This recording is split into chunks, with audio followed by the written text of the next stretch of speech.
This podcast is part of the Batman Universe Podcast Network, hosted by the BatmanUniverse.net. Check out everything related to Batman and the entire Bat family at the BatmanUniverse.net, including news and original content related to comics, movies, television, merchandise, video games, and more. Also, check out some of the other unique podcasts that TBU has to offer. Consider supporting this podcast by becoming a patron on Patreon. Even $1 can go a long way in supporting this content that you enjoy. Look for a link over at the BatmanUniverse.net to offer your support now. And now, on with the show. Hi, my name is Peter Tomasi. Hi, this is James Tynan IV.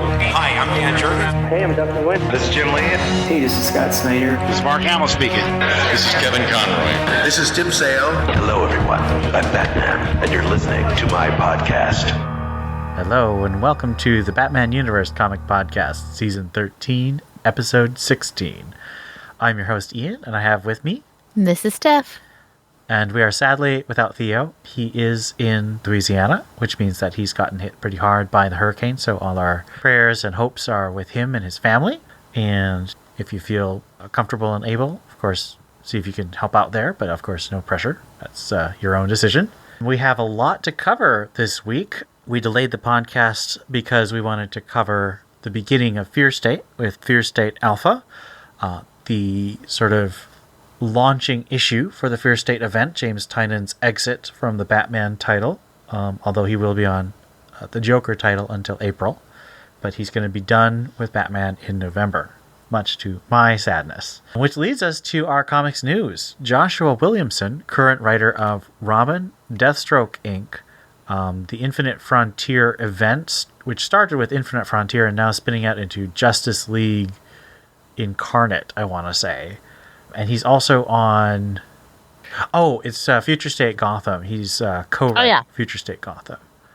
So he's writing so many things and doing Batman too. I hope he's able to actually give it a good amount of attention. He's done two sort of events with Batman before. The first was he wrote an issue of Batman for The Button, which he also wrote the other two issues of The Flash. And he also did a 4-issue crossover of Batman and The Flash in... The Price. Now, I wasn't a huge fan of either of these events. A lot of people did like The Button, and I will say it's definitely the better written of the two. It's definitely the better of the two. I think none of us really enjoyed The Price. No. But I don't necessarily think that was the writing. That was the unfortunate story he was given to write. Yeah, it was a really pointless filler story that was supposed to tie into two other things, neither of which he was writing. So... And I will say I kind of liked the Batman and Flash interactions. Like, it was a fun relationship when he wrote it. It's just the story itself was pretty mediocre. I personally think that this is probably going to be a 6-issue arc, sort of a filler arc, while DC does an attempt to find what they want to do with Batman. Because Williamson has tweeted that he's going to continue with the plans that Tynan and the rest of the Bat Office had laid out. But I'm curious to see if Williamson turns into another Tynan, and because Tynan originally was just going to do from 86 to 100, and then he got himself promoted to the main Batman writer for the next year and a half. So will Williamson be able to do the same thing? Would you like him to? I think that Williamson is on for about 6 issues, and there's a possibility that he'll do what Tynan did and just really be popular and increase sales, and DC will hire him as the main writer. But the question is, would we like him to become the main writer, or do you think it would be better if he were sort of providing a transitional arc into the next writer? I don't know. I mean, I'm really enjoying the stuff that he has been doing for Batman, except for the price. I think he could do it. I'm not familiar enough with his long-form storytelling to know if he could do an arc, but he was on Flash for a really long time, and people seemed to like him, so I don't know. He could probably do it, but I think he definitely needs to prove he's got the chops right now. Because just because you've done well in the past doesn't mean that when you come in a book, you'll do well. Tomasi. Very true. It's always the case that maybe a new project won't play to the strengths you've demonstrated in the past, even if it's sort of similarly related. I mean, I would argue that even though I do like what Tynan's doing, it isn't as good as what he did in Detective Comics. So different projects, different levels of exposure lead to different results. Different editors. And different editorial expectations. Batman is the biggest title in comics regularly. I mean, obviously it is outsold by other titles, especially if there's a new number one, but year in and year out, Batman is the one that stays at the top. So that level of exposure leads to a lot of editorial interference, which leads to my next note, which is, as a sort of collaborative idea between Dustin and myself, I started writing a column called Inside Batman, which was inspired by James Tynion writing a sort of tell-all about how he got the job of writing Batman and some of the pitches and what he wasn't allowed to do. And that's on his paid Substack. And we're going to be doing reviews and reactions to what he does there, including significant quotes. We're not, of course, going to copy and paste the whole piece, because that is what Tynion is writing for. He wants subscribers. But we are going to try and provide our own commentary and analysis on what he reveals about the process of writing the biggest title in the world for about 2 years. I've also tied in things from Reddit Ask Me Anythings and various videos on YouTube. Chuck Dixon does a weekly question and answer video, and so I pull from those for inside the writers of the Batman title. And if any of our listeners find any interviews or regular blogs that give similar insight, we'd be happy to feature those, even if it's older ones. So that's something that is happening on the Batman Universe website. Solicitations dropped for November of 2021. We got notification that in January there's going to be a big Detective Comics event called Shadow of the Bat. And we have some theories that it might be similar to Battle for the Cowl, the title in which the various Bat characters fought it out to try and figure out who would be the next Batman, which ended up being Dick Grayson in Batman Reborn and Batman Incorporated. Any reactions to Shadow of the Bat? Isn't Shadow of the Bat already a thing? It was a title, I think, in the 90s. No. Do we know what that was? Why do we think why are people fighting over the cowl? Well, we know that Bruce is leaving Gotham at the end of Fear State. There have been hints in the solicitations for Josh Williamson's issues that he's sort of traveling the world, sort of trying to figure out who he is and what he wants to do after facing Scarecrow. And we know that Jace Fox is, in the I Am Batman title. So, I mean, there's a good chance that DC will try and do similar to what they did in Batman Incorporated, where Dick was the Batman for Gotham. In this case, Jace would be the Batman for Gotham, and Bruce will be the international Batman. So I could see that happening. This is all complete speculation, but I can see the pieces falling in this place, but I can also see them falling in other places. So that'd be interesting. It would kind of help with continuity. Right now, it's like, well, hold on. When are these two events happening? Why does Batman have a parasite in one and been in a room with Scarecrow for two months in another room? I don't know. So, I mean, to be fair, the being in a room with Scarecrow, I think, was just about a day. It's just that we saw bits and pieces of it over 6 months. That'd be fine. That'd be fun. I mean, there's nothing new under the sun, right? And a lot of people, like me, haven't actually read Battle for the Cowl. So it would be cool to kind of get a new version of that and then maybe be inspired to go look up old issues and read the old one. I can't remember. I think that Dustin likes Battle for the Cowl, but I have to admit I'm not a fan. It is not Tony Daniel's best work, either in writing or in art. He's normally, I think, a much better artist than what we got in Battle for the Cowl. And it's just kind of very sloppy, and a lot of people were out of character. I think he did a much better job when he was actually writing Batman, when Dick was Batman, because I actually had a good time reading those stories, but I didn't enjoy Battle Isn't that the story where, like, all the Robins are fighting each other in the Batcave? Yes. And, like, they do this that. Is still kind of pre-Evil Jason time. No, this is smack in the middle of Evil Jason. Evil Jason wants to be evil Batman. Yeah. So, no, I totally read that one issue then. Okay, let's get to the rest of our solicitations. We have another Black Label. This one is written and illustrated by Jock. called One Dark Night. And it looks like it's going to be another artist showcase, similar to Batman Damned or a lot of other Black Label titles. I love Jock's art. I don't know what he's like as a writer, so I'm kind of really hesitant about this one. Oh, gosh. A supervillain known as EMP. E-M-P. It looks like it might be a super noir version of, oh gosh, what's that giant event where there's earthquakes? Cataclysm. It looks like a noir, low-key cataclysm. If Actually, I had that to seems just kind of cool. Unfortunately, judge a book by cover. I bet there's not going to be a bunch of Bat Family, which is one of my favorite things about Cataclysm, because you really got a lot of great Bat Family struggling to deal with the sheer chaos of a huge earthquake hitting Gotham. It's 17 plus, so maybe there'll be a female interest. Do you mean... Depends what kind of 17 plus that is. I think after Damned, DC is trying to stay away from the nudity. Phallic imagery.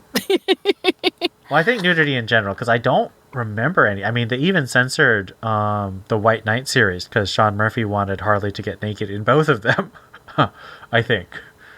But they didn't let him do that. This is not a complaint by me. This is just something that I think happened after Batman Damned was such a stupid idea. Batwing. We have Outsiders coming back in Urban Legends. So an ongoing Outsiders story in Urban Legends by Brandon Thomas. I am disappointed because this is not an Outsiders title, but I am happy that we're getting more of Brandon Thomas writing Outsiders. And this one somehow is going to connect current day Duke Thomas and Outsiders Duke Thomas from the future state with Black Lightning Sword. So I don't know how that's working, but it's kind of a cool idea. Works for me. Yeah, and also they say that Tim Drake is leaving Gotham as a continuation of the story exploring his sexuality. Which maybe they'll reveal something in December where Tim's going to be a main character, but if that is the case, if that's not the case, if Tim is just leaving Gotham, that's kind of incredibly cowardly of DC. Huh.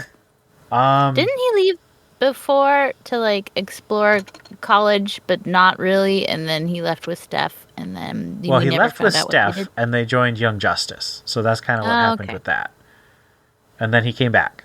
Fear State Omega, so just like we're doing Fear State Alpha, we'll have Fear State Omega at the end of November. It'll be James Tynan's sort of final piece. I believe that the actual finale will be in Batman, but this will sort of tie all the pieces together and sort of try and push the story forward into whatever happens next. We're getting another Secret Files, quote-unquote Secret Files, The Gardener, although this one says it is an origin story, so it might actually be a legitimate Secret Files, although I bet you they're not going to have any kind of profile or pinup or biometrical data. Still very salty with this. I don't know if we covered this, but the DC Round Robins contest on Twitter, Instagram, and DC Universe Infinite has its winner. It is Robins. We're going to have a 6-issue miniseries of Robins written by Tim Seeley and illustrated by Belsay. I believe he's Indonesian. But I've seen the art. They've released about 15 pages of the comic because 10 pages were released during the contest, and they've released black and white images of, I think, the next 4. And they've promised a Babs Tarr variant cover for the first issue. And Tim Seeley on Twitter has also mentioned a lot of stuff about how they're going to try and give each Robin a focus on the 6 covers. So the first cover is all 5 of them, and then we've got 5 more covers. So I assume it's going to be space to give all of the Robins their own cover. What do you think about this, Steph? So I'm guessing this means our Robins and not we are the Robins or whatever it was. This is the 5 Robins who have headlined a Robin title. So Dick, Jason, Tim, Steph, and Damian. And yes, Steph did headline the Robin title for 3 months, so I count her. That's exciting. That's, I think, is close probably to a Bat Family book that we could hope to get. I would guess Cass and Barbara would be involved in something like that, even as side characters. But that would be very exciting. Well, remember, I did pitch a Robins book 2 years ago, back when Dustin was still on the cast and reviewing Tom King. And I was like, we need to do a Robin's book. No, there you go. Everyone agreed with you. Apparently. What were the runner-up? What was one of the runners-up? So the book that was in the finals with it was Suicide Squad 7, which had Harley Quinn, of course, and a bunch of other characters, some more obscure, some more mainstream. I think the top 4 were included Blue Beetle and Green Lanterns, which was Kyle Rayner and Kilowog.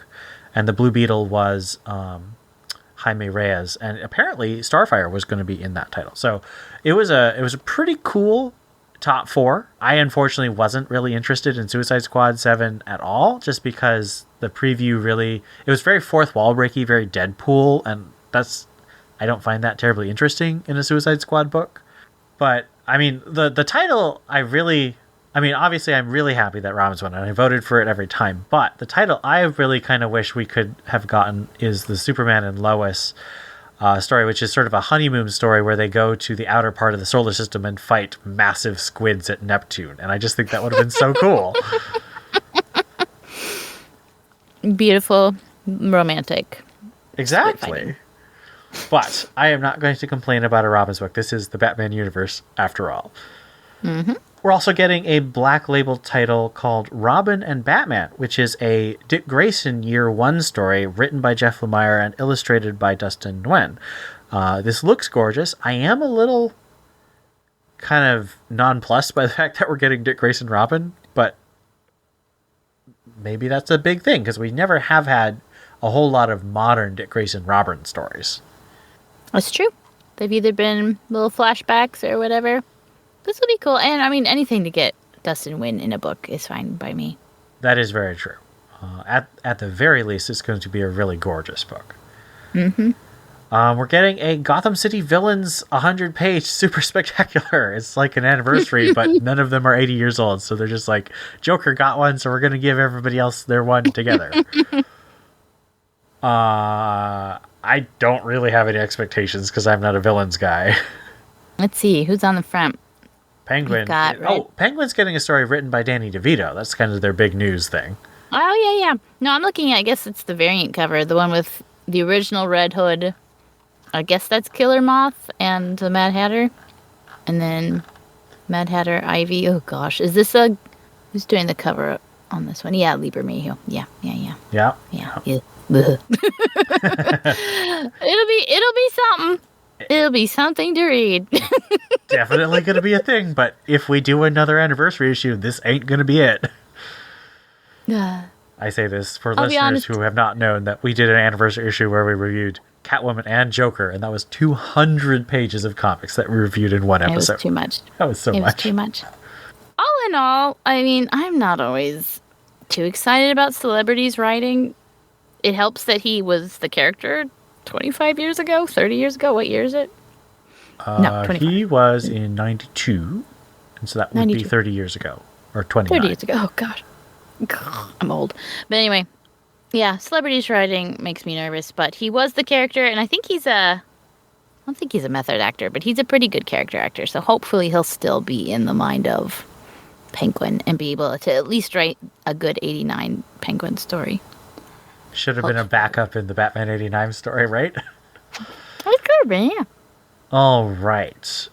We also have Dark Knights of Steel. Tom Taylor writing a medieval adventure. Now, he has said this isn't really a Batman story. It is a DC Universe story, but DC is using Batman, of course, for marketing purposes. The only thing that has me interested in this is the fact that he has released artwork which shows that Stephanie Brown is one of the squires of Bruce Wayne. Who's the blonde? Isn't that Steph?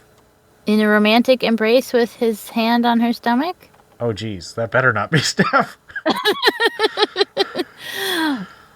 Because it's the one with Harley Quinn and then Batman holding the sword and then what I am assuming is Dick Grayson and then some guy with a beard holding a blonde. Oh, I kind of assumed that was the Wayne parents. I could be wrong. No. They've got Superman crests, so that's Superman's parents. Oh, that does. I thought they just had like stains on their shirt or something. Oh, I will say that Yasmin Putri is on art, and so it will be a very pretty comic. That looks fun. I'm all about Tom Taylor. in-universe fan fiction. I'm all about the alternate universe fun stories. I'm excited. I just am worried that he's going to just do what he's done with every other alternate universe he's done and kill everybody off. Kill everybody. That's fine with me. We have a Batman Superman Authority one-shot by Philip Kennedy Johnson, not Gene Nguyen Yang or Grant Morrison. This is odd because Batman Superman was Yang's title and the Authority was Morrison's title, so having those mashed up but not by either one or them teaming up seems real odd. I know nothing about either of that. We have a total, in November, we have a total of 4 annuals for the Batman Universe titles alone. And there's at least 4 other annuals coming in November. That is good grief. Ridiculous. Editor sneaking in here for a second. Ian, you forgot that there are 5 Batman annuals in November. There's also Batman annual number 1 for 2021 featuring Ghostmaker as seen in the backup stories. So we're excited about that one too. We have the Joker annual, co-written by Matthew Rosenberg and James Tynion. This is a continuation of their Jim Gordon meets the Joker in the year 1 time frame flashback. I believe the art is going to be Franco Francavilla again. Detective Comics annual. This is part of the Shadows of the Bat event. It is Batman and Nightwing build and a mystery surrounding Arkham Tower, which has been seeded in urban legends as well. Nightwing annual. Dick and Jason have a team up, kind of a rare combination. Pretty cool. Yay! The Robin annual, and this looks like it's going to be a real Secret Files, and that is an origin of a lot of the characters in the tournament. So this is a nice crop of annuals, but it's so many. So many. Oh my goodness. And this is completely host fan service. Stephanie Brown and Jace Fox have been added to the DC Legends mobile game, and I may or may not have downloaded the mobile game when I found out about this and started playing so I could earn money to get Stephanie Brown. The last piece of news is kind of exciting. It was announced about 3-4 weeks ago that DC had made a deal with the Korean company Webtoons, and they were going to be releasing original DC content through Webtoons. This prompted myself to read Webtoons for the first time, and I found it very delightful. I found out that my co-host... So addicting. It is very addicting. I found out that my co-host shares my interest in some of these comics, and she made some great recommendations. Steph, why don't you give some of your recommendations of Webtoons that people might want to check out while they're waiting for DC to drop some sweet Batman content on the app? Well, unfortunately, I have a genre I like, and it is not horror, which my nephews are all about it. They're like, Aunt Steffi, you read Webtoons? Have you read... Whatever. It's like, no. Super horror gross tentacles. Super horror gross. Oh, no, there's one that got turned into an anime. What's that one? Oh, King of... I don't know. Queen of the Castle? I don't remember. Something stupid. Anyway. So my recommendations to people is Purple Hyacinth. Please don't be turned off by the fact that they try to make it look like a sexy romance. It's totally not. It is intrigue, action, mystery, detective. There's some Batman references if you look closely. Then I recommend Cursed Princess Club, which is about a girl, a princess, who looks cursed, but she's not, but she meets a whole band of cursed princesses, and she learns to accept herself and love herself, but it's a very sweet story. And then I guess I also recommend Lookism. The art's a little weird sometimes, but I think that's the point. It's basically about how beauty is only skin deep, but how so many people get treated better because they look nice. And so it's about this guy who wakes up one morning and he finds out that he's got 2 bodies now. He's got a very attractive body and a fat, ugly body, which is it's how he grew up. That's his normal body.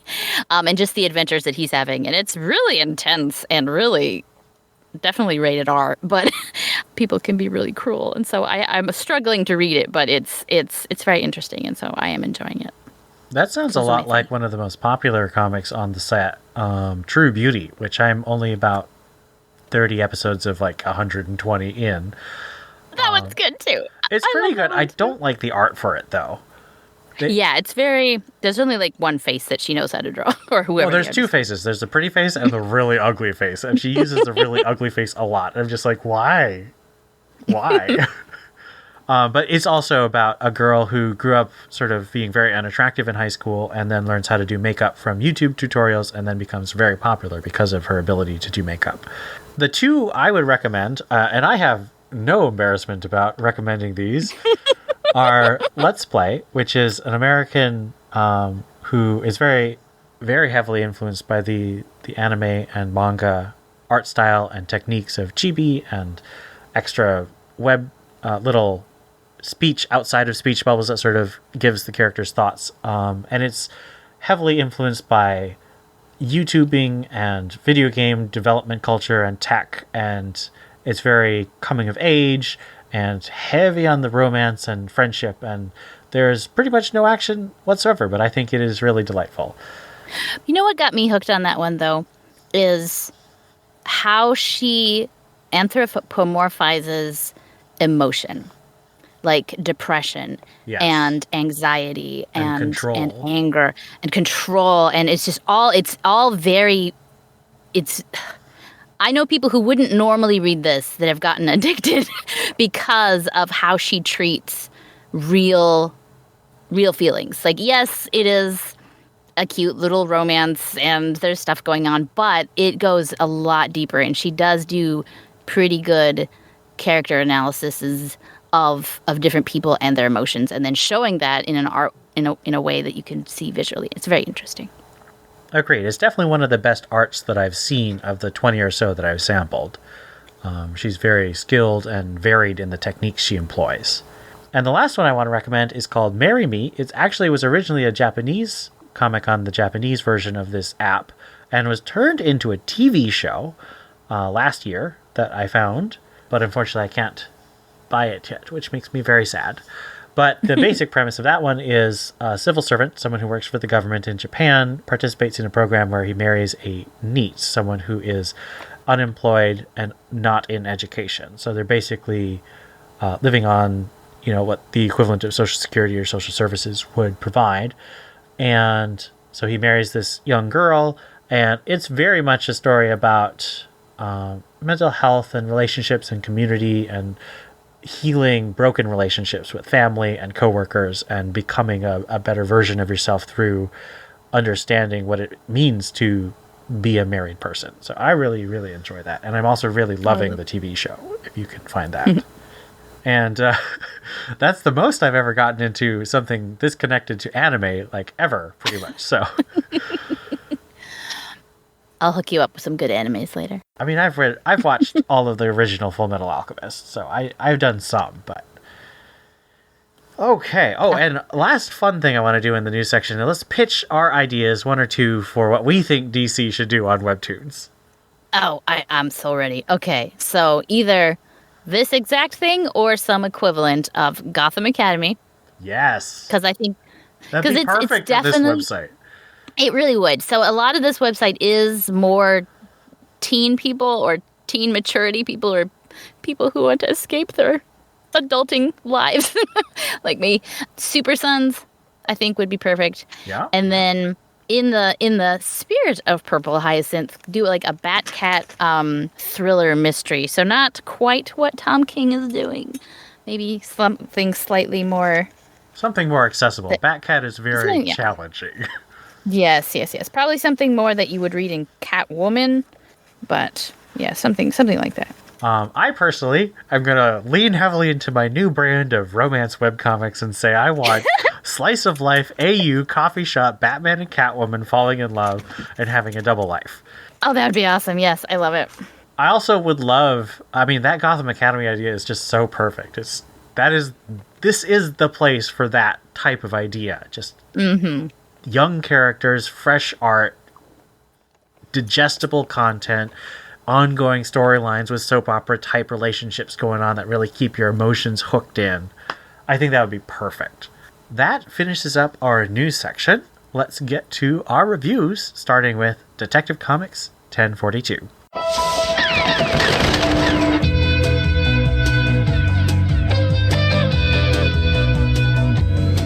The Jury, written by Mariko Tamaki, artist Viktor Bogdanovich.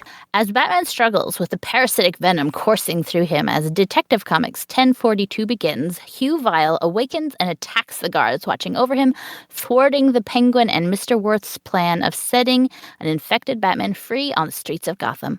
Goons, now infected, begin attacking each other, telling the Penguin it's time for him to depart. Mr. Worth, however, wants what he was promised, causing the Penguin to turn on his once-partner jury member. Batman, now under the control of the parasite, is sent on a deadly mission to kill Roland Worth. As Batman grabs him for the first time, fear comes across Worth's eyes. Instinctively, he tosses Batman and takes off to escape, calling for help. Batman is right behind him, however, trapping him on the roof. Worth pulls his revolver and attempts to shoot Batman, but the gun is empty. After a few quick punches, Batman follows Vile's orders and drags Worth's body to the edge of the roof. As Worth hangs off the roof, Batman is fighting back. He can't give in to Vile's darkness. As he drops Worth, Batman musters enough willpower to use a bat line to break his fall. Huntress arrives at the warehouse with her new vision. See Batman's Secret Files, Huntress #1 for more. She knows Batman is in there. She can see him, but in the chaos of the Penguin's goons attacking each other, she doesn't know exactly where he is. She does, however, find Hugh Vile, who summons Batman to kill her. Batman is fighting Vile's thrall and manages to place cuffs on his own hands. While Vile is certain that Huntress is about to die, but as Batman crashes through the window, he flies over the startled Huntress and dives into the chest of the waiting Vile, causing him to spit out the parasite that's resided within him since he was a child. Huntress quickly shoots the parasite with a crossbow bolt, not only killing it, but also its former host. Bruce Wayne and Helena Bertinelli meet at the gravesite of Sarah Worth.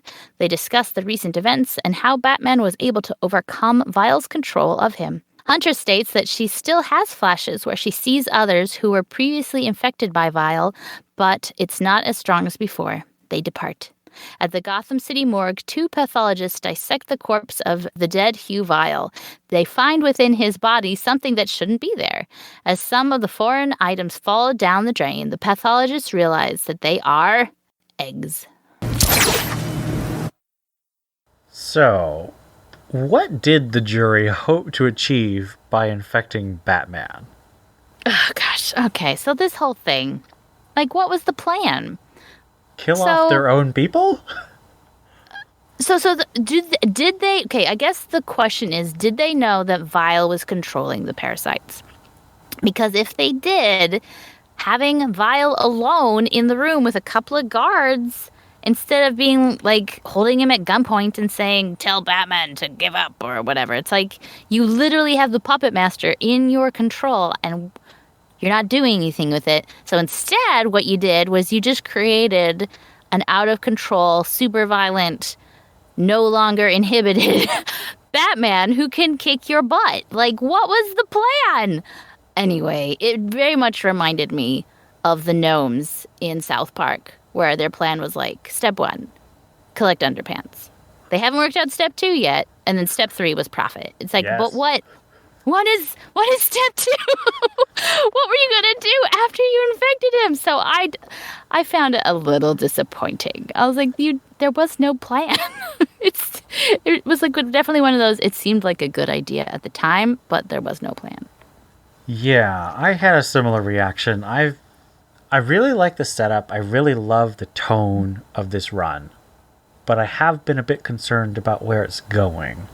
I feel like it could have been okay, but it's almost like she had to finish it up in this issue. I think if she had one more issue, you could have somehow squeezed out a more intricate plot. But as it was, finishing it up in this one issue, there was only so much that could be done, and it was not great. But the thing is, they gave her the whole Huntress issue, and I know, that's true. I feel like she had lots of room, and she used the room mostly for character and tone, which is fine because those are things she does really well, but I'm just a bit disappointed because it feels like the plot is a little bit imploding at this point. Yeah. Does this feel like a real finale to this arc? No. No, I'd No. agree. Because the parasites, we've got the eggs, and we know for a fact that Yeah. those eggs are coming back in just a couple issues. Yeah. And, well, that and it just didn't feel like a satisfactory sum. Like, even if the eggs didn't go down the drain, it really didn't feel like a conclusion. Yeah. Because so much is still open-ended. Like, is Worth still coming after Bruce? Is Worth still coming after Batman? What about that guy who knows that Bruce Wayne is Batman in jail? What about the guy that... Yeah, so there's a lot of still loose ends that didn't even get touched on, so it definitely does not feel like a conclusion. Do you think that the Parasite plot can really sustain the number of issues that are being devoted to it? Because this is the plot for the entire run so far. Right. I think it can because, like I said before, it almost doesn't matter what the storyline is. I'm really enjoying her characters. And I'm enjoying what she's doing with the characters. Even if the story is not, top-notch, most original.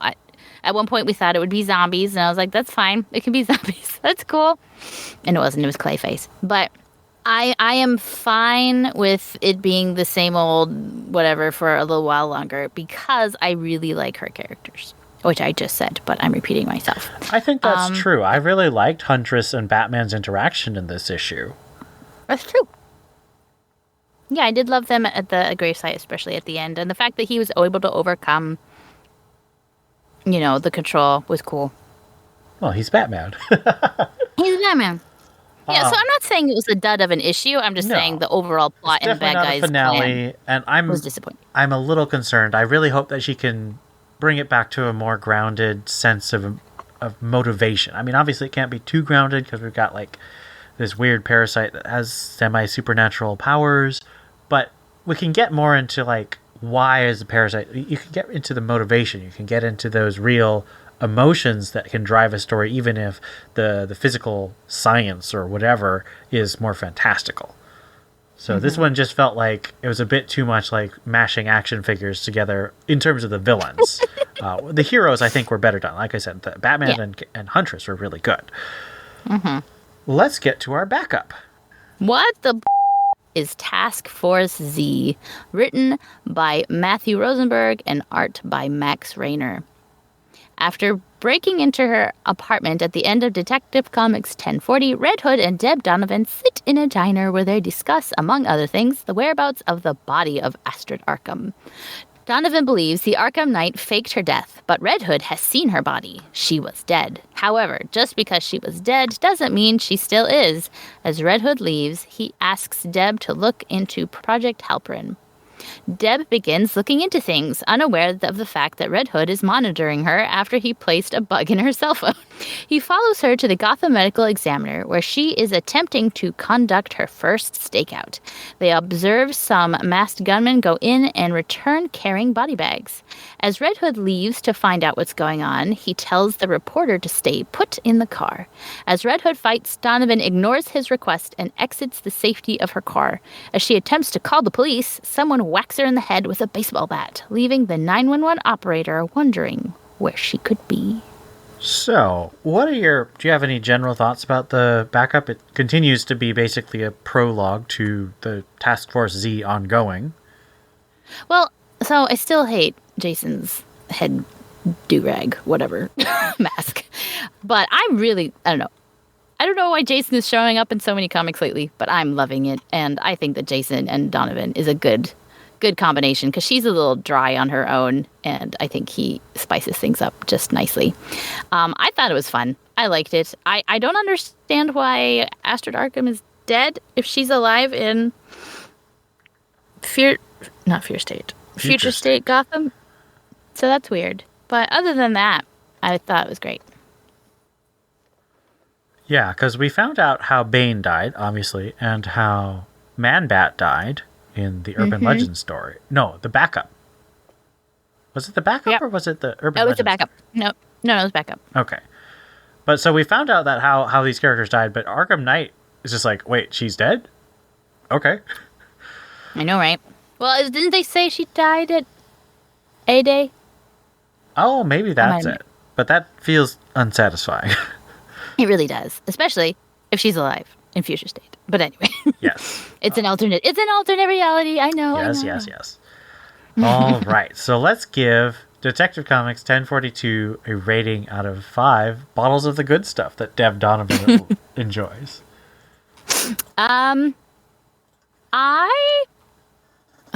So I didn't really love the main issue, but I did enjoy the backup. So I'm going to give it a 3 total. I think a 3 is fair. I do think there were a lot of good parts, but it wasn't quite enough to give it a better than good. So, I mean, for me, 2.5 is average, 3 is good, 3.5 is pushing it over the hill, 4 is really, really good, and then 4.5 and 5 are for things that changed my life for the better. On the website, Theo gave it a 3.5. This gives us a average score of 3.17 and a mode of 3 bottles of the good stuff. Whether you are a first-time TBU Comics podcast listener, a 13-year veteran, or anything in between, we'd love to hear what you think about this episode or any of the comics we discussed. Send emails to tbu@thebatmanuniverse.net. Join our Discord server linked at thebatmanuniverse.net. Send us a tweet at TBU_comics. Or, if you're a patron, leave us a comment on our Patreon page. We'd also love it if you left us a review on iTunes. We'd love to read your comments on the next episode of the Batman Universe Comics Podcast. Batman may claim he works alone, but we know that he needs the Bat Family. Join the TBU Bat Family and let us know what you think.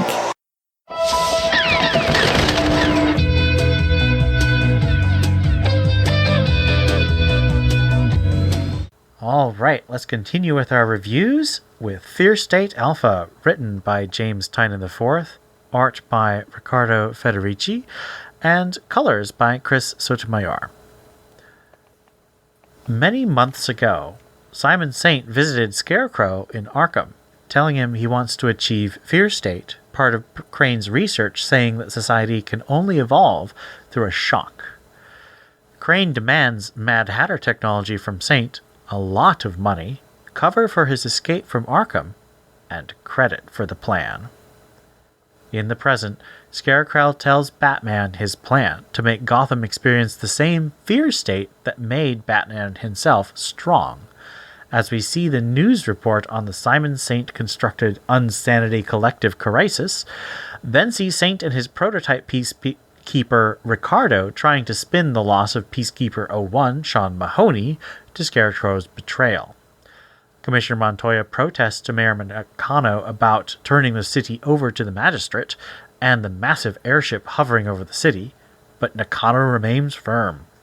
Barbara Gordon, Stephanie Brown, and Cassandra Cain in the Clock Tower try to organize resistance to the magistrate as Barbara did in Joker War, but the anti-Oracle seizes control over Barbara's system, spreading a message of terror, then blowing up Oracle's terminal. Deep under Gotham, where Poison Ivy has created her own Eden, the Gardener brings Harley to Ivy along with the Insanity Collective and Ghostmaker to hide, and Harley's desperate plea convinces Queen Ivy to provide refuge for her friends. In Alleytown, Selena Kyle, the Catwoman and master of the underworld, comforts the part of Ivy who was split from the main Ivy and stolen by Simon Saint for his drugs. She also hears the sound of the magistrate's jackboots on her streets. Tim Jace Fox hears the reports of the magistrate's control and dons the batsuit he found at the end of Second Son. Back in Arkham, Scarecrow finishes gloating over hallucinating Batman, but Batman strikes back, breaking free as we saw in the Free Comic Book Day issue, but Scarecrow ends the issue with the ominous quote, "The only way forward is through." All right, so Fear State has begun.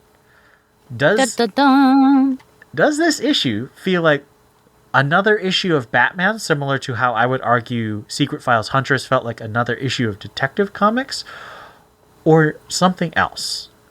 I guess definitely part of Batman. I will say it does not start with a bang. Who was it? I think it was Denny O'Neil. I think I heard an interview with him once where he's like, you need to start your story with action, with adventure. You need to get drawn in. And I think the first third of this comic is two middle-aged white men talking in a blank room at a table. And so I just found it really hard to get into this to start. Like, I forget every time. Like, I've gone through this comic 3 or 4 times, and I'm like, oh yeah. And then there's the whole Harley is killing everyone and is somehow in 2 places at the same time. And there's adventures going on, and Jace is thinking about picking up the mail. And I just forget all that because it begins so boring. So that stuff actually does happen. It's almost like it's a lot of little backups in one. Because it's hard to call this like a Batman comic, but it's definitely, I mean, it's not a tie-in. It's things happen here that are going to carry over into what's going to happen in Batman, I would assume. Yes. I mean, very directly. Yeah. I think that the interesting part for me is that even though you're right, it is 2 boring old evil dudes, let me be clear, Simon Saint and Scarecrow are very evil. I really like the ideas that Tynan's playing with, and kind of, he's been playing with ideas all of his run of Batman, but particularly in the Cowardly lot, because he's trying to build up to this Scarecrow plot, and he's laying the groundwork for what Scarecrow's plan is. And after all this buildup of Scarecrow just appearing in the background as a super creepy figure, hearing his plans like this, I think is really cool. But I think you're right, it probably could have been presented in a much more dynamic way. Tynan has this thing that he did in Batman Eternal and Batman and Robin Eternal where he likes to do a big lead up of a fair amount of action, and then he plops down an issue. It's just like, talk, and here's my evil plan. I'm kind of used to it at this point, and as I said, I really enjoy the ideas he's playing with, but that's a completely legitimate criticism that nothing happens for the first third of this comic. Yeah. Do you think that you have to read this, that this feels like a comic you have to read to understand Fear State, or do you think this is optional? I mean, we'll find out. I mean, and the fact that he's doing an alpha and an omega, beginning and the end, one would hope that it's must read. Not tons happens in any given scene, other than the Scarecrow monologue, diatribe, whatever. And then the Bat family coming together and Oracle being hijacked. That's kind of big and important. Oh, and I guess finding Harley. No, I mean Ivy. Nothing. Like, none of these are big things. They're steps. I'd say the biggest thing is the anti-Oracle attack. That's the biggest thing that happens. Everything else is groundwork. Yes, everything else is either like not even groundwork. Some of it's just like, oh look, this is where we are now. Come see us next week. Same bat time, same bat channel. Well, and what's interesting is that we know that a bunch of these plots are not going to be dealt with in Batman. We know anti-Oracle is primarily going to be in I Am Batman and Nightwing. We know that Jace being Batman obviously is a big I Am Batman thing. We know that the Poison Ivy stuff is primarily going to be seen in Catwoman and Harley Quinn. Mm-hmm. So I think it's kind of neat to see this as like the starting point of all the different titles we're going to see, even though I'd say the bulk of it is devoted to what Tynan himself is going to be focusing on in the 6 issues of Batman. So if nothing else, it gives you starting points for what you're going to be reading, although it might have been nice to say continued in Catwoman. Yes, I do think they should have been a bit better about, to see what happens next with Jace, read I Am Batman. To see what happens next with Barbara Gordon, read Nightwing. Because, I mean, the point of this issue is for people who want to get this event, who haven't been following all the other titles, to be able to jump in. Because if, like most of us here on the cast, you have been following Catwoman and Harley Quinn and Nightwing, you already know most of what you see here. But if you haven't, this is a very easy jumping on point for those titles. But it doesn't make it quite clear that that's what it is. Yeah. So, let's rate this out of 5 explodey computers.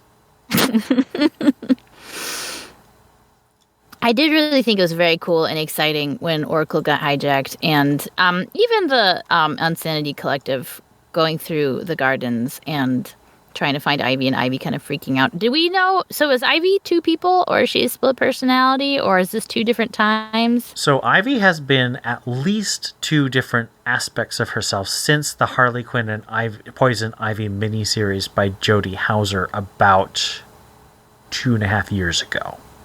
Okay. Because that was a little confusing. So a nice little note to understand why Ivy's in two places at once and isn't killing one friend and is killing another. Go see. But, so overall, I mean, it's not, even though it starts so boring, it isn't a boring book. It's actually a very good book. And with a few tweaks, I think it could have been pretty great. But it didn't. So it isn't. And so I say 2.5. I actually really enjoyed this. As I said, I'm really a fan of what Tynan's doing in the ideas, and I really hope he can pull it off with Scarecrow, because this idea of evolving the city is kind of cool. It's almost like Ra's al Ghul's plan of, killing half the population of the world and letting the rest progress into the future, but on a Gotham scale. So I have to get... Oh, and I also really like Riccardo Federici's art. He's been doing the black and white sketch variants for pretty much all the Bat titles over the last 1.5 years. No, since... Yeah, it started with Infinite Frontier. So over the last 6 months, he's been doing all these black and white sketch variants, and they're very pretty, and he's got the same polished, really pencil and paper feel to his art. And so I'm going to give it a 3.5. I do think this is better than good for me. I really had a good time. And that gives us an average score of 3. And that brings us to our next piece, which is the Fear State calendar. I spent some time over the weekend putting together all of the titles that we're going to be seeing, and we will be following them. Of course, we won't be able to give them all reviews, but we'll try and keep people abreast of what's going on in the overall Fear State event.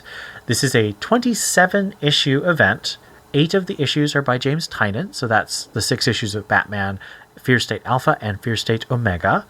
3 issues of Nightwing, 3 issues of Catwoman, 3 issues of Harley Quinn, 2 issues of Urban Legends, 3 issues of I Am Batman, 3 issues of Detective Comics, and 2 Secret Files, 1 Miracle Molly and 1 The Gardener. And actually, James Tynion is writing both Miracle Molly and The Gardener, so he's writing 10 issues out of the 27-issue event.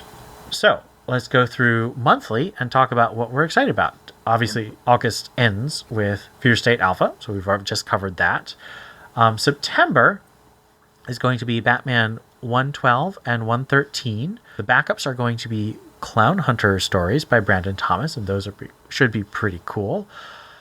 Also, I Am Batman #1, Cat 135, Secret Files Miracle Molly, and Nightwing 84. The beginning of the Anti-Oracle story with Barbara, and it appears to be the other Batgirls, because they're on the covers of this Fear State tie-in, and of course Nightwing himself. So that's... Oh, and Detective Comics 1043, in which the Parasite eggs return, and Harley Quinn #7. What do we think about what's happening in September? I'd say that other than Nightwing and obviously the Miracle Molly special, because there is no predecessor, all those books have done a pretty good job at setting the stage for stuff that's going to happen, except for Nightwing. Well, no, hold on. Oh, no. Never mind. I lied. It's not been as blatant. Well, I mean, he's in a whole nother city, and the main thing that people have been doing have been, this is how the Magistrate affects Alleytown. This is how the Magistrate affects... Right. So it's been... Yeah, so I just didn't associate his villain as being the Fear State guy, but he's actually kind of scary. And he just was seen ominously sitting in a chair waiting to kill Dick Grayson in the last issue.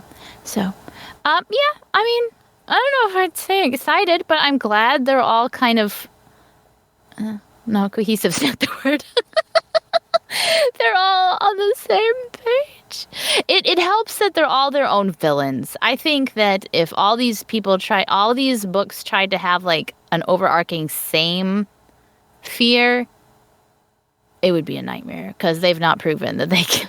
DC has not proven that they can in any way coordinate that. So having it be like a Halloween-y type theme of scary guy is fine.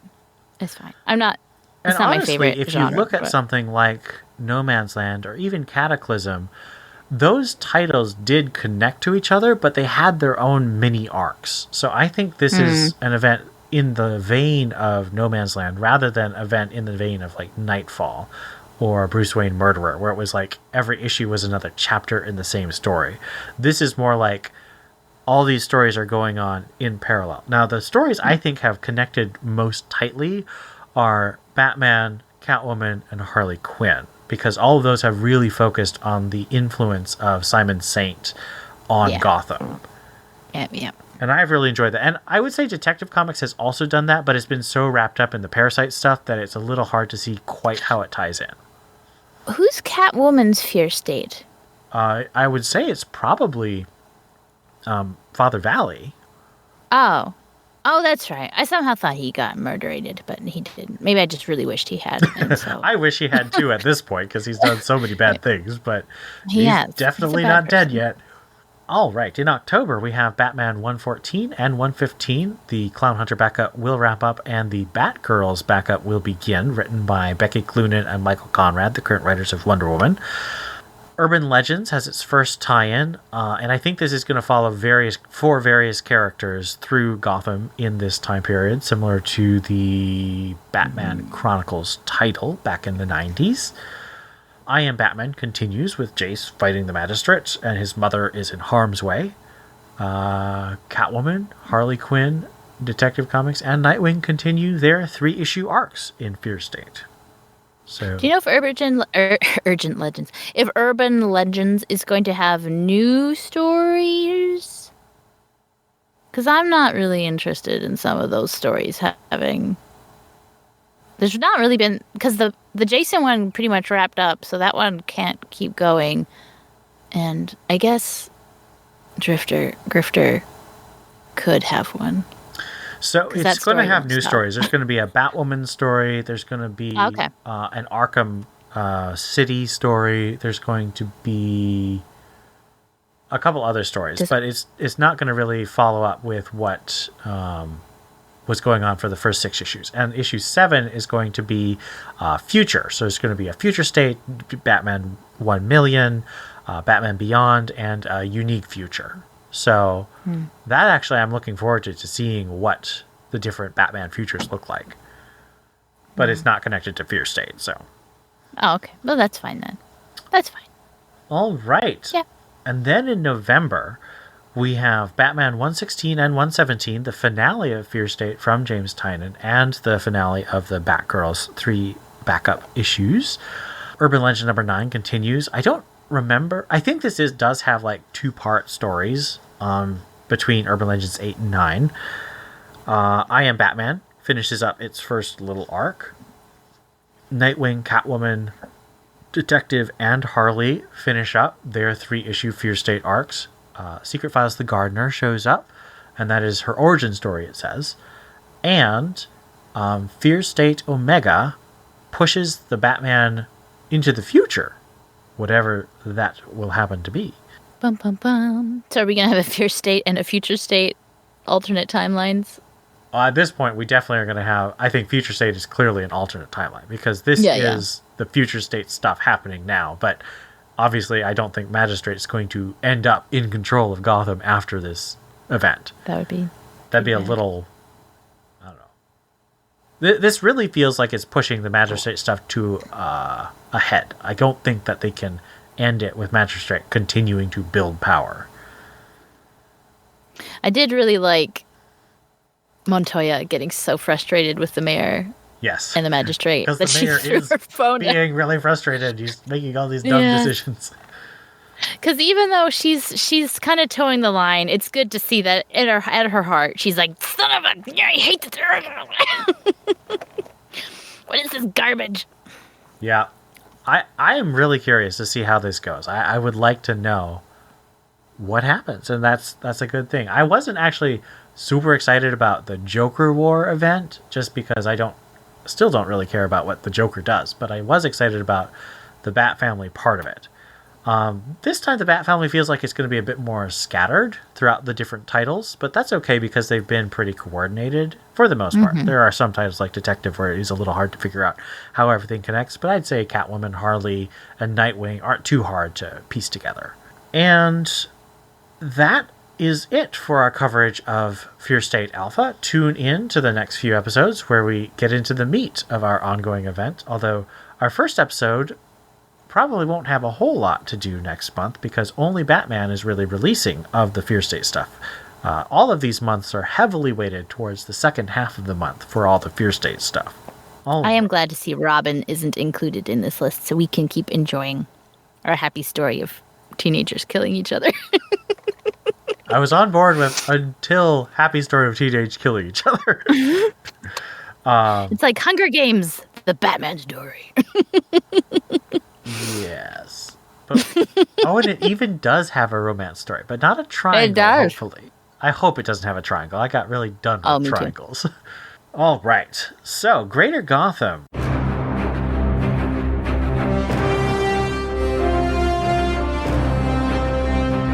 We had Catwoman number 34. This was a very violent confrontation between Catwoman and Father Valley after a very sweet but relatively short Batman-Catwoman reunion. What did you think of that? And I know that the first part of this is going to be squeeing over the Batman-Catwoman because it was really well done. Of course. So thumbs up for that alone. And poor competition Detective Hadley. I think he's dead. He's fine. It's just a flesh wound. I think he's dead. Now he's fine. But he saved Maggie, and that was nice of him. But yeah, we'll find out. He's a cop. He's probably wearing some kind of bulletproof vest. He's fine. I have to admit, I'm a little annoyed at the contrivance because the situation at the end is that a sniper rifle is set up automatically to aim at the same place where Maggie always is. But that's not how sniping works. You cannot set up a remote snipe without control to hit the same spot, because if there's a little bit of wind or Maggie moves just a little bit, because when you have a distance that we're talking about, just the tiniest fraction of movement will move you out of the bullet's way, because it's just not how sniping works at all. And so it felt really contrived and arbitrary, and that was a bit disappointing given how tightly plotted Catwoman usually has been. But what do you think? Thumbs up, thumbs down, or neutral? Oh, I'm having to say neutral just because compared to the rest of the run, which has been such a high thumbs up, this feels like a letdown. But it's not bad. I would still say it's good to read, but I'm just a bit frustrated. Nightwing number 83. Thumbs up, and either there are two Dick Graysons, or Dick Grayson is a two-timer. Because he's living with Starfire and making out with Barbara. I'm gonna give a reluctant thumbs up because everyone knows how I feel about this title, but this was enjoyable. And I still love this art by Bruno Redondo. Batman Catwoman number 6. This continues our story of Catwoman fighting crime with her daughter as Batwoman, and then revealing that she did kill the Joker, and the past stories of her confronting Andrea Beaumont, the Phantasm, and the Joker in the far past. You know, I have to say I'm a little on the fence about this one because I'm just really thrown off about why she was having Christmas with the Joker. But I guess if your options are being killed by Joker or letting him help decorate your tree, I mean, I guess I would let him help decorate my tree if it meant I didn't have to die. But it was a weird issue. I'm still going to give it thumbs up, but it was a weird issue. I also give it a thumbs up. I am very intrigued about what's going to happen when Liam Sharp takes over, I think, next month. Because Clayman's art has been so distinctive, and Liam Sharp is also very distinctive, but in a different way. So, but I still am really enjoying this book. I think it's going to read really well in trade, just because the little pieces that are difficult to sort of see how they connect, and the emotions are difficult because we have 3 different fragments being told at the same time. When you read them in context, they start to really sort of flow when the emotions build much better. Secret Files Clown Hunter. You know, I tried to see, because I know you had your issues with it, but I tried to scope your mind. I enjoyed it. I thumbs up. My poor baby is put in an even tighter spot and is having to make really hard choices. And when you're surrounded by wolves, you either die or fight back. And so I was just, my heart bled for the poor little clown hunter. So I have to admit that as much as I do love Clown Hunter, this is a firm thumbs down for me. And I will explain a little bit of why. This is a 2-part story, part in the flashback and part in the present. And the present stuff is probably the best stuff because that's where you get Clown Hunter sort of matching wits with a punchline in a kind of interesting way. And it's got decent enough art. But the flashback is ultimately very pointless, and it sets Clown Hunter a couple of years ago at Gotham Academy, and every single character at Gotham Academy joins in beating him up brutally, just kicking and punching and dogpiling on him, and he's the only person. Like, everybody is doing this. No person sticks up for him or says this is wrong. And to me, this is a betrayal of the idea of Gotham Academy, which it was a story with real tension. There were characters who were not kind to each other. There were characters who were bullies. There were characters who were rich and characters who were poor, and the class tension was there. And that complexity and that love letter to Gotham and that enrichment of the Gotham just society, civilization, because Gotham's kind of a micro-civilization on its own, that was a really lovely thing, and this takes that and throws it in the trash. And I think that's just incredibly disrespectful and unnecessary. You didn't have to have it be this way, this flat and one-sided.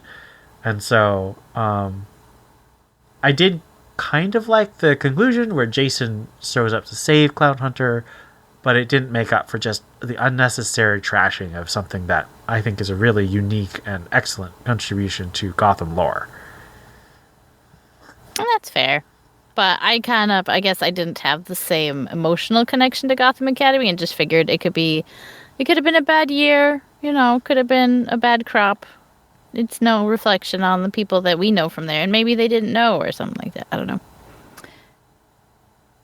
It didn't spoil the soup for me. Harley Quinn number 6, the continuing adventures of Harley, this time with added Catwoman. The change in art was drastic. It was extremely drastic. It's completely, not that it was like, it was normal compared to what it had been, which is not normal, whatever normal is. But neutral, I guess. It was all right. I didn't love it. It was fine. I kind of missed. I really like what Riley Rossmo's been doing on art. I think it really fits with what's going on in the title. And this has some of the same energy, but I don't know, there's something about the way that she wrote Harley versus Hugo Strange with Kevin on the side. Like, I thought that was a really interesting dynamic that worked, and this didn't work quite as well. But it's not bad, so I'd give it a tentative thumbs up, I guess. Harley Quinn Annual. That one was fun. It was a cute little kind of detective story of Kevin and Solomon Grundy trying to figure out where Harley is after she's been kidnapped and she's coerced to go on a date with someone who's a villain. And it was cute. I would say thumbs up. I didn't actually read it word for word. There was a lot of talking. But even just sort of skimming through it, it was a lot of fun to skim through. So thumbs up, tentatively. I have to admit, I completely forgot this was happening, so I didn't realize until too late. And finally, because I ranted a little bit on Secret Files Clown Hunter, I wanted to make sure we ended on a positive note with Robin number 5. Oh, thumbs up. Every Robin issue is a thumbs up. I don't even remember what happens in this one. It's a thumbs up. Well, I remember very clearly because this is 5 thumbs up, because this is the issue where all of the Robins come to try. Oh, that's right. Oh, that's right. And there's a lot of cry. Oh, yeah. And so Damien finally works through some of his stuff. Like, he talks about hearing Alfred's neck snapping, and like he takes his mask off and is like, he's dealing with it as Damien, which I thought was very poignant. And that was really, all the thumbs up. My thumbs and my big toes, all up. 5 thumbs up for the 5 Robins. So good. Great art. Damien says that Stephanie is the bravest Robin, so I'm giving it all the thumbs up just for that. But all the Robins get some pretty good stuff going on. And they do. It's really good. I love this issue so much. All right. Let's get to our Patreon support. If you support us on Patreon at a certain level, we will read your name. We also have PayPal for one-time contributions and affiliate links for Amazon, Lego, Comixology, and many other awesome nerdy things that you might want to buy Batman-related merch through. And doesn't affect your price at all, but it does help support the site. But I want to thank our patrons. And that starts with Lisa Slack, Donald Townsend, Gerald Green, Rio No Deuces, Ian Miller, Stanton's Grave, Captain America, Austin Davis, Brendan Roberts, Tim Garassi, Donovan Morgan Grant, Stephanie Mounts, Joshua Laffin-Bertoni, Ed Grouse, Hannah Garr, Mary Garrett, Johnny McCloskey, Cesar Diaz, Rob O, and Hank Bennett. We really appreciate all of you, especially our new joins. It's fantastic that you help keep the servers up to have our 300 plus episode archive available for new and old Batman Universe listeners and readers. And we look forward to continuing to provide you with this podcast and our reviews. That wraps up our episode for the end of August. We hope that you've had a good time, because we're about to start with the main Fear State, and it's going to get wild from here. So, I've been Ian. This is Steph. And we'll see you next time. Bye. What the blank is Task Force SSZ? Wow. Are you Canadian? What the... I am, actually. I am Canadian. What the blank is Task Force XZ? Oh my gosh! Okay, one more time. I don't know. I'm having an aneurysm. Hold on. Let me make... Here, I zoomed in. That'll be easier.